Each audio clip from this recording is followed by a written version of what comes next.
The morning sun cast long shadows across the research colony on Kepler 442b as Admiral Kim Tae stood at his office window.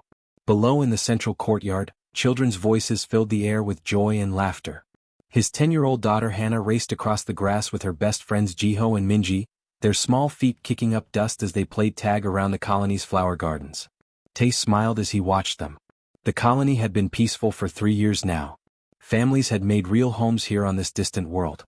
Scientists worked in their labs, farmers tended their crops, and children grew up under alien skies that had become as familiar as Earth's blue heavens. This was what humanity's expansion into space was supposed to look like, not warships and conquest, but families building new lives among the stars. "Admiral, we have incoming reports from the outer sensors," his aide called from the communication desk. Tae turned away from the window. "What kind of reports?" "Unknown object falling through our atmosphere. Impact site approximately 3 kilometers northeast of our position." Tae frowned. They rarely receive visitors on Kepler 442b. The colony was too far from major trade routes, too small to interest merchants or diplomats.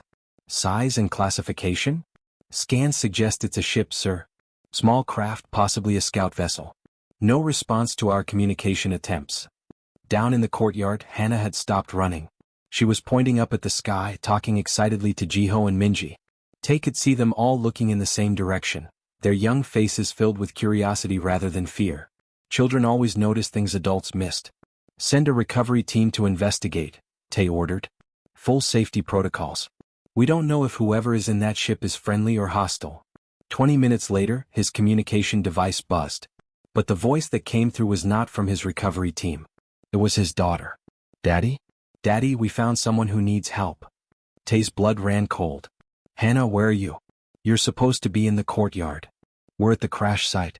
The ship hit really hard and there's smoke everywhere, but we found the pilot. He's hurt bad, Daddy. Really bad. Hannah, you need to get away from there right now. Take Jiho and Minji and come back to the colony immediately." "But Daddy, we can't just leave him. He's bleeding and making sad sounds. Jiho says we should help, and Minji is already trying to stop the bleeding with her jacket." Tae ran from his office, grabbing emergency equipment as he moved. 3 10-year-old children had somehow reached a crash site before his trained recovery team. His mind raced with possibilities: equipment failure, hostile survivors, dangerous radiation from damaged ship systems. When he reached the crash site 15 minutes later, he found something he had never expected. His daughter and her friends were sitting next to a creature unlike anything humanity had ever encountered. It was roughly humanoid but taller than any person, with blue-gray skin that seemed to shimmer in the light. 4 arms extended from its torso, and its head was larger than a human's, with 3 eyes arranged in a triangle pattern. The alien was clearly dying. Dark fluid that might have been blood was seeping from multiple wounds across its body. Its breathing was labored and irregular. But Hannah sat beside it, holding what appeared to be one of its hands, speaking in soft, comforting tones. "It's okay," she was saying. "My daddy is coming. He'll help you feel better." The alien's 3 eyes focused on Tae as he approached. When it spoke, its voice was like wind through metal pipes, but somehow the words were clear. "Young once helped me. Not expected." Dr. Nam Yuki, the colony's chief medical officer, arrived with the recovery team. She immediately began scanning the alien with her equipment while Tae pulled the children to a safe distance. "We couldn't just leave him, Daddy," Hannah explained, using the same words she had spoken over the communication device. "He was scared and hurt. When something is hurt, you help it. That's what you taught me." Jiho nodded seriously. "The ship was making dangerous sounds, but he was trapped inside. We had to get him out." Minji held up her jacket, now stained with alien blood. "I tried to help stop the bleeding like Mom showed me when I cut my knee last month." Tae knelt down to their eye level. "What you did was very brave but also very dangerous. You could have been hurt." "But we weren't hurt," Hannah said simply. "And now maybe he won't die." Dr. Yuki looked up from her patient. "Admiral, this being's physiology is unlike anything in our databases, but I believe we can stabilize him." The children actually did an excellent job with first aid. Their quick thinking probably saved his life. Over the following days, as the alien who called himself Thekvar recovered in the colony's medical facility, something remarkable happened. He spoke of his people, the Vortak Collective, and their peaceful exploration of distant stars. He expressed amazement at humanity's kindness, especially the courage shown by 3 small children. In Vortak culture, Thekvar explained to Tae, Young ones are protected, kept away from danger. Your offspring showed courage my adult warriors might lack. Within a week, formal first contact protocols were established. Thekvar's people sent diplomats. Trade agreements were drafted. Cultural exchange programs were planned. The children became celebrities, the first humans to make contact with an alien species through simple acts of kindness. But Tay noticed something that made him uneasy. The Vorthak diplomats asked many questions about human children, how they were educated, how they thought, what motivated their actions. They seemed particularly fascinated by Hannah, Jiho, and Minji. When Tay mentioned his concerns to Thekvar, the alien assured him it was natural curiosity. Your young ones represent hope, he said.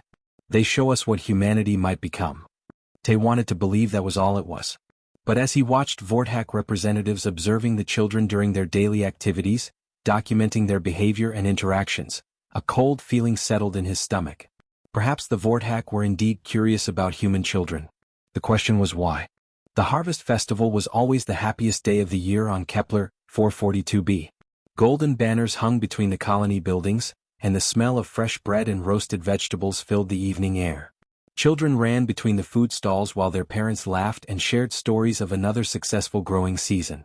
Admiral Kim Tae walked through the celebration with his wife Sumi, watching Hannah dance with her friends around the central fire pit. The flames cast warm light on their young faces as they spun and giggled, their festival clothes bright with traditional earth colors. Jiho was trying to impress Minji with some complicated dance moves he had learned from the older children, while Minji clapped her hands and encouraged him. They look so happy, Sumi said, squeezing her husband's hand. This is what we came here for. A safe place for them to grow up. Tay nodded, but something nagged at him. Over the past few weeks, he had noticed more Vorthak ships in the area. When he asked Thekvar about it, the alien explained they were simply scientific vessels studying the local star system. But Tay's military instincts told him something was wrong. Papa, look. Hannah called out, running toward them with a crown of flowers on her head. Mrs. Chun taught us the old Earth Harvest dance. Before Tay could respond, his emergency communicator buzzed. The sound cut through the festival noise like a knife. Around the courtyard, other adults reached for their devices as the same urgent tone filled the air. Admiral, came the voice of his communications officer. We're detecting multiple large objects approaching from the upper atmosphere. They're not responding to our identification requests. Tay's blood went cold. How many objects? 15? No, 20 ships, sir. They're big. Much larger than anything the Vorthak have shown us before. The first ship broke through the clouds like a black arrow against the evening sky. Then another. And another. Within seconds, the peaceful festival atmosphere changed to something else entirely. Parents began calling for their children. The music stopped. Hannah looked up at her father with wide eyes. Daddy, what's happening? I don't know, sweetheart, but I need you to find Jiho and Minji and get to the emergency shelter right now. But even as he spoke, Tay knew it was too late. The ships were descending fast and bright lights were already scanning the colony below. His worst fears were becoming reality. The jamming started before he could issue proper warnings. Communication systems across the colony went silent. Emergency protocols that should have activated automatically failed to respond. The Vorthak had planned this carefully. All families to emergency positions. Tay shouted, but his voice was lost in the growing panic as the first energy weapons began firing from the ships above. Plasma bolts streaked down like deadly rain. The community center exploded in flames. The school building collapsed as its support beams were severed by precise alien fire. This was not random destruction. The Vorthak were targeting specific buildings with surgical accuracy.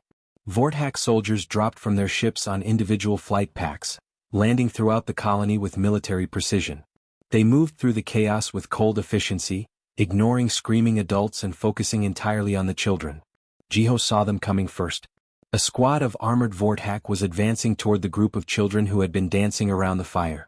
Without hesitation, the 10-year-old boy grabbed a metal support rod from a collapsed festival booth. Stay back, he yelled, swinging the rod at the nearest soldier. Don't touch her. The Vorthak soldier barely seemed to notice as Jiho's weapon bounced off its armor. But the boy kept fighting, placing himself between Minji and the advancing aliens. Other children scattered screaming, but Jiho stood his ground. Run, Minji, he shouted. Get to the shelters. But Minji refused to leave her friend. She grabbed a chunk of debris and threw it at the soldiers, screaming at them to go away. The two children fought together until stunning weapons dropped them both to the ground. Across the courtyard, Hannah had reached the emergency communication station her father had shown her months earlier. With shaking hands, she activated the quantum beacon that would send a distress signal across space to Earth and the other human colonies. "This is Kepler 442b colony," she spoke into the device, trying to remember the words her father had taught her. "We're under attack. The Vortak are taking the children. Please help us. Please." Rough alien hands grabbed her from behind, lifting her off her feet. She struggled and kicked, but the Vortak soldier was impossibly strong. As it carried her toward one of the waiting ships, she saw other children being loaded aboard, some unconscious, others crying for their parents. She counted them as best she could through her fear. Dong Hyun from her class. The Park twins. Little Seojun who was only 8 years old. So many children all being taken away. The battle was over in less than an hour. The Vortak had what they came for. Their ships rose into the night sky as quickly as they had descended, leaving the colony in ruins behind them. Tae found his wife in the wreckage of their home. A falling beam had trapped her legs, but she was alive. Together, they watched the alien ships disappear into the stars, carrying their daughter and 16 other children into the unknown. She activated the beacon, Sumi whispered, her voice weak from pain. "I saw the light. Our brave girl got the message out." Tae held her hand as tears ran down his face. Around them the colony burned. Parents called out names of missing children. The air was full of smoke and grief. The Vortak had shown their true nature at last. All their talk of peace and cooperation had been lies. They viewed human emotions, love, sacrifice, courage as weaknesses to be exploited. They had studied the children for weeks, learning their routines, their favorite places, their vulnerabilities. But they had made one critical mistake. They had underestimated what those same human emotions could drive people to do when their children were threatened. The beacon was already carrying Hannah's desperate message across the galaxy, reaching Earth and every human world. Soon all of humanity would know what had happened here.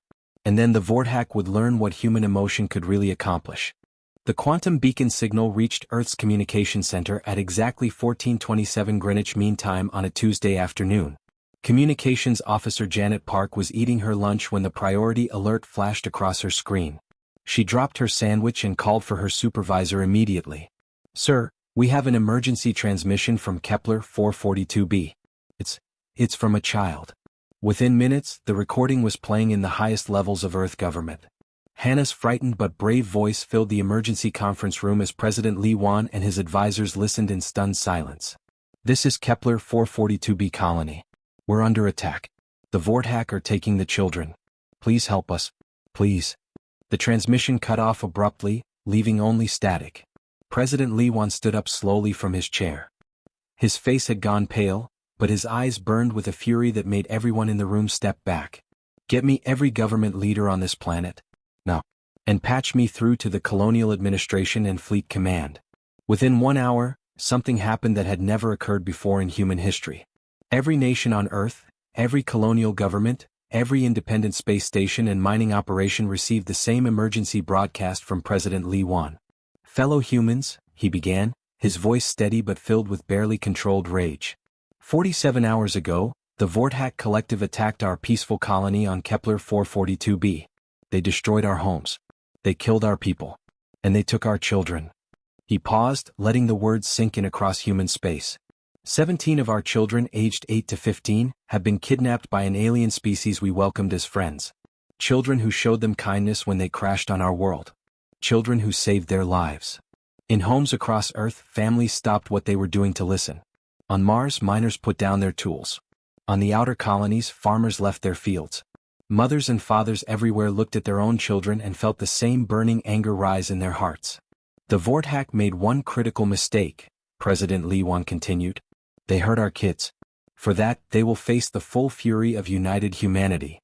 By evening, every human government had voted unanimously. All trade disputes were forgotten. All territorial arguments were set aside.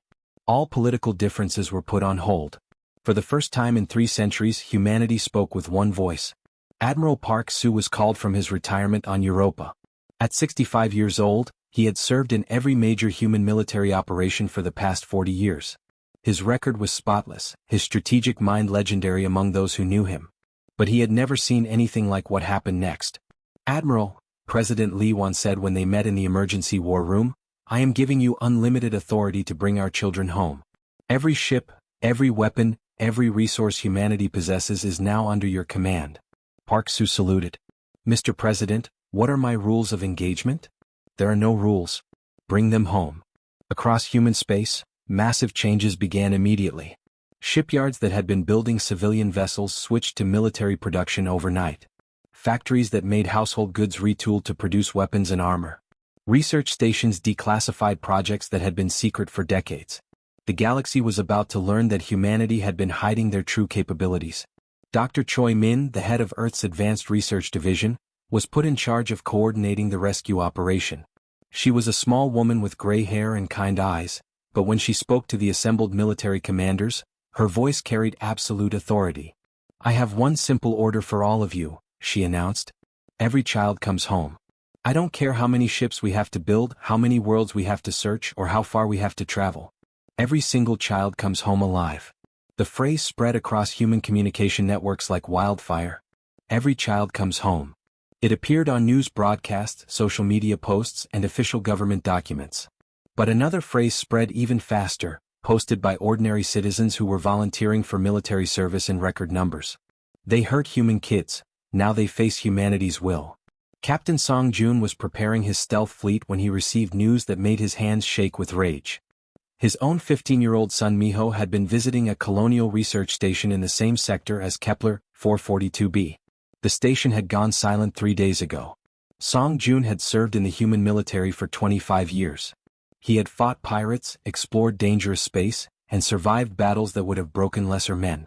But nothing had prepared him for the cold fury that filled his heart when he realized his own child might be in enemy hands. "Sir," his communications officer reported, "we're receiving thousands of applications from civilian pilots requesting to join the fleet." "How many thousands?" Song Joon asked. "All of them, sir. Every civilian pilot in human space has volunteered for active duty." Similar reports came from across human territory. Retired military officers returned to service. Engineers and scientists volunteered to crew warships. Mothers and fathers who had never held weapons trained on combat systems. The response was unprecedented in human history. But perhaps most shocking were the technological revelations. Weapon systems that the public thought were still theoretical proved to be fully operational. Ships appeared from secret construction facilities that were larger and more advanced than anything other species had ever seen from humanity. The Terran stealth fleet, under Captain Song Joon's command, included vessels equipped with technology that could make them invisible to almost any detection system. The heavy battle group possessed weapons that could crack planetary shields. The rapid response units had ships capable of crossing vast distances faster than any alien race thought possible. Other alien species throughout the galaxy received the same message from humanity: "Stay out of our way. This is not your fight." Most chose to comply immediately. For centuries, humanity had been seen by other races as peaceful traders and explorers. They were friendly neighbors, skilled diplomats, and fair business partners. Other species had assumed that humans were simply not very warlike. They had been completely wrong. Humanity had been peaceful by choice, not because they lacked the ability to be otherwise. Now that choice had been taken away from them. The Vortak Collective would soon learn what happened when humanity's children were threatened. The human fleets moved through space with deadly purpose. Captain Song Joon stood on the bridge of his stealth ship, watching the tactical display as dozens of human vessels closed in on Vortak positions. They moved like a pack of hunting wolves, coordinated and relentless. "Target acquired," his navigation officer reported. "Vortak heavy cruiser bearing 27 Mark IV. She's got escort ships." Song Joon studied the enemy formation. 3 weeks of hunting had taught him how the Vortak operated. They were efficient, organized, and completely unprepared for what humanity could do when pushed too far. "Signal the fleet," he ordered. "Begin Operation Silent Thunder." Across 3 star systems, human ships that had been invisible to Vortak sensors suddenly appeared. Advanced stealth technology that other alien races thought was impossible flickered off, revealing a force larger than anything the Vortak had imagined. The aliens had been watching empty space, never knowing they were surrounded. Meanwhile, aboard the Vortak research vessel Keth Moran, 10-year-old Hannah Kim pressed her ear against the cold metal wall of their prison cell. The ship hummed with alien technology, but she had learned to recognize different sounds over the past 3 weeks of captivity. "They're changing course again," she whispered to the other children huddled around her. The engines sound different when we turn. 17 human children, ranging from 8-year-old Seojun to 15-year-old Hyok, had been kept in a single large holding area. The Vorthak had underestimated human children just as much as they had underestimated human adults. Jiho, what did you see during the last guard change? Hannah asked. Her friend crawled closer, his young face serious with concentration. Over the weeks, Jiho had become their intelligence gatherer, carefully observing their captors during meal times and medical examinations. They're nervous, he reported quietly. The guards keep checking their communication devices. And they've added extra patrols outside our door. Minji looked up from where she had been examining the wall panels. I found another loose section here. If we can get this panel off, there might be wiring behind it we can mess with. The children had been quietly sabotaging their prison from the beginning. Nothing obvious that would get them punished, but small things that would cause problems for their captors. Loose wall panels, damaged door sensors, blocked air vents that made the guards uncomfortable. My father will come for us, Hannah said firmly, just as she had said every day since their capture. All our families will come. The younger children nodded. They believed her because they had to believe her. But Hannah's certainty came from something deeper than hope. She had seen her father's face when he talked about protecting his family. She knew what humans were capable of when their children were threatened. Outside their prison, the Vorthak crew was beginning to understand the same thing. Commander, the ship's sensor operator reported in the Vorthak language, we're detecting strange readings in the surrounding space. Energy signatures that don't match any known technology. Commander Vektar studied the displays with growing concern. Explain these readings. Unknown, sir. It's as if there are ships out there, but our sensors can't lock onto them properly. The readings appear and disappear randomly. What the Vorthak didn't know was that 12 human stealth ships had been following them for 2 days. Captain Song Jun's advanced fleet used technology that bent light and energy around their hulls, making them nearly invisible to alien detection systems. Sir, Song Jun's tactical officer reported, we have positive identification. This vessel is carrying human children. Heat signatures and bio-readings confirm 17 young humans aboard. Song Jun felt his heart pound. His own son might be on that ship. Signal Admiral Park. Tell him we've found them. The response came immediately, all human forces converge on target. Prepare for rescue operation. Across the galaxy, other alien species watched in amazement as humanity revealed weapons and ships they had kept hidden for decades. The Altarian Trade Federation received reports of human vessels that could travel between stars faster than their best ships. The Zephyrian Empire detected human weapons that could punch through their strongest shields. How long have the humans possessed this technology? The Altarian Council asked in emergency session. Unknown, their military advisor replied. We assumed they were a peaceful trading species with limited military capabilities. We were completely wrong. The truth was that humanity had always possessed advanced military technology. They had simply chosen not to use it. For 2 centuries, human governments had maintained a policy of peaceful expansion, keeping their most powerful weapons secret while building colonies and trading with other species. But that peaceful facade had been a choice, not a limitation. The Vorthak were learning this lesson the hard way. Their outer defense stations began disappearing without warning. Patrol ships went silent. Supply convoys were intercepted and destroyed with surgical precision. We're losing ships faster than we can count them, reported Vorthak Fleet Commander Thexuel to his superiors. These humans fight like nothing we've ever encountered. They know our positions before we know theirs. They strike without warning and vanish before we can respond. How many human ships are we facing? His superior demanded. Unknown, sir. They appear to be everywhere at once. The reality was even worse than the Vorthak realized. Humanity hadn't just sent a rescue fleet, they had mobilized their entire military. Every warship, every stealth vessel, every experimental weapon system was now focused on a single goal, bringing their children home. Admiral Park Soo coordinated the operation from his flagship, a massive dreadnought that had been secretly built over the past 5 years. The ship carried enough firepower to level a planet, but it was just one of dozens of similar vessels that humanity had kept hidden. Status report, the Admiral demanded. All target vessels have been located and tracked. Rescue teams are in position. We're ready to begin the final phase. Park Soo nodded grimly. The hunt was nearly over. Soon, the Vorthak would learn what happened when you took children away from their families. But first, 17 brave young humans needed to come home. The final assault began at dawn on the Vorthak homeworld of Kethvala. Admiral Park Su watched from his command ship as 1,000 human vessels emerged from hyperspace in perfect formation. The sight was both beautiful and terrifying, sleek warships appearing like deadly flowers blooming in the darkness of space. All units, this is Admiral Park, he broadcast across the entire fleet. Remember our mission. We are here for our children. Minimize civilian casualties, but show no mercy to their military. The Vorthak had fortified their homeworld with massive orbital defense platforms and shield generators that could protect entire continents. Their military leaders believed these defenses made their planet unbeatable. They had never faced an enemy like humanity before. Human ships moved with surgical precision. Stealth bombers appeared inside the Vorthak shield perimeter, having somehow passed through barriers that should have been impenetrable. Weapons that the aliens had never seen before tore through their defenses like paper. Within the first hour, every Vorthak military satellite was destroyed. Within the second hour, their orbital platforms were burning wreckage.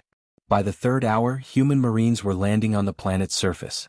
Aboard the Vorthak research vessel Kethmoran, Hannah and the other children felt the ship shake violently. Emergency lights flashed red throughout their prison as alien voices shouted in panic over the ship's communication system. "Something's happening," whispered Minji, pressing her face against the small window in their cell. "I can see explosions outside." Jiho grabbed Hannah's hand. "Do you think it's them? Do you think it's our families?" Before Hannah could answer, the sound of metal being cut echoed through the ship's hull. The children heard weapons fire and alien screams getting closer to their location. Then suddenly everything went quiet. Heavy footsteps approached their cell door. The lock mechanism sparked and failed. The door slid open with a hiss.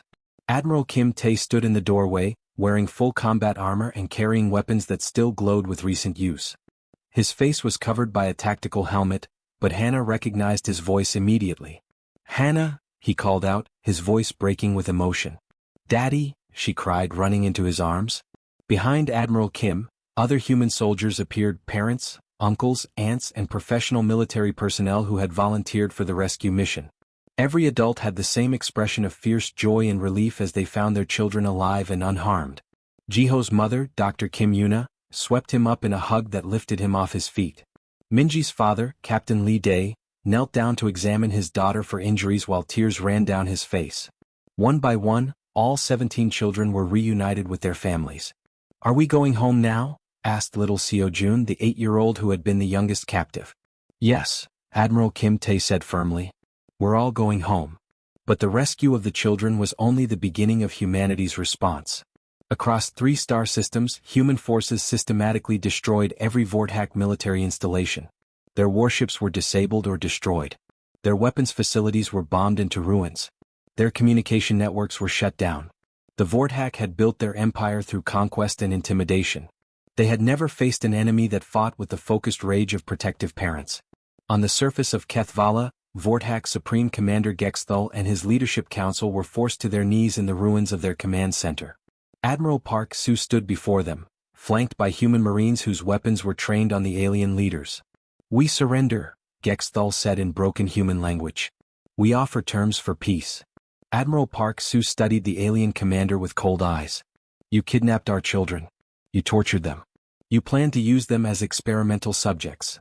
It was military necessity," Gexthal stammered. "We needed to understand human weaknesses." "You found our weakness," Admiral Park admitted quietly. "We will do anything to protect our young. But you made a critical error. You assumed that made us weak. Instead, it made us stronger than you could possibly imagine."